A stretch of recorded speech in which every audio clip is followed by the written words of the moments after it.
भीमा नदीला पूर आल्यानं 40,000 क्युसेक्सला कोल्हापूर पद्धतीचे बंधारे पाण्याखाली गेले आहेत, तर 1,07,000 क्युसेक्सला पंढरपूर मंगळवेढा रोडवरील गोपाळपूर येथील जुना पूल पाण्याखाली गेला आहे.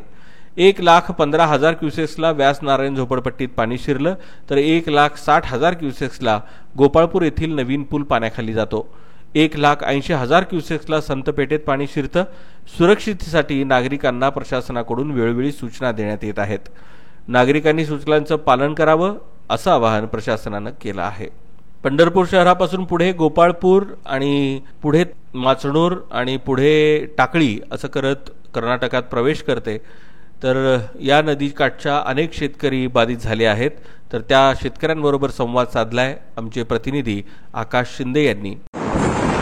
नमस्कार मित्रांनो, मी आकाश शिंदे आपलं स्वराज्य माझा न्यूजमध्ये स्वागत करीत आहे. सध्या मंगळवेढा तालुक्यातील माचूर देवस्थान या परिसरामध्ये आहे. सध्या तुम्ही पाहताय भीमा नदीची पातळी वाढत जात आहे. आता थोडं तर मंदिरात पाणी शिरले एवढं पाणी आलेलं आहे. तेच आहे सिद्धेश्वर मंदिर जे माचूरमध्ये स्थित आहे. मंगळवेढा तालुका, गाव माचणूर, लाडीमुखी. तुमचं शेत किती पाण्याखाली गेलं? आमचं सध्या आता तरी 2 एकर पाण्याखाली गेलेलं आहे.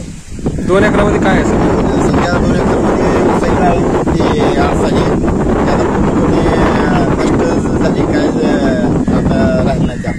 मग आता तुम्हाला जे नुकसान झालंय त्याची भरपाई कशी करणार तुम्ही? आता नुकसान भरपाई आता शासनाचं काय आज तर काय आदेश काय आला नाही, ते पंचनामा करावा काय ना, आणि आदेश आले तर पंचनामा होणार ना. प्रशासनाकडून काय म्हणजे तुम्हाला जर त्या वर्षी नुकसान भरपाई मिळतेच का? पूर आल्यावर मिळतेच की. आतापर्यंत सध्या तर काय शासनात काय जनता सांगितलं नाही पंचनामा करा म्हणून. त्यांनी पंचनामा करायला शासनाने आदेश दिला पाहिजे ना, म्हणजे करा म्हणून असं. मग आता ही अजून पाणी पातळी वाढ झाली तर आता तुमचं किती शेत पाण्याखाली जाईल? आमचं अजून जाते की 5 एकर क्षेत्र पाण्याखाली जाते अजून. मग एवढा नुकसान भरपाईचा झटका कसा तुम्ही सहन करणार? काय करायचं म्हणजे आता निसर्गामुळं हे होते ना. शासनाने चांगलं म्हणजे ही केलं ना, अनुदान दिलं पाहिजे शेतीसाठी. नदीकाठची जी शेतकरी आहेत त्या शेतकऱ्यासाठी खास योजना, विमा, ऊसासाठी विमा किंवा अनुदान दिलं पाहिजे. ऊस पिकासाठी, केळी पिकासाठी. किती क्षेत्र पाण्याखाली जातं मग माचणूर गावात? माचणूर गावात जाते की 400 ते 500 एकर क्षेत्र पाण्याखाली जाते. आमचं सध्या आता 2 एकराचं नुकसान झाले. अजून पाणी वाढल्यावरही अजून 5 एकराचं नुकसान होणार आहे.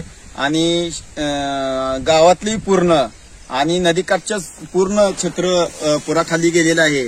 ते पूर्ण शासनाने आदेश देऊन पंचनामा करण्यास अधिकाऱ्यांना सूचना द्याव्या आणि आम्हाला मानधन शासनाकडून मिळावा ही सर्व शेतकऱ्याच्या वतीने मी मागणी करतो.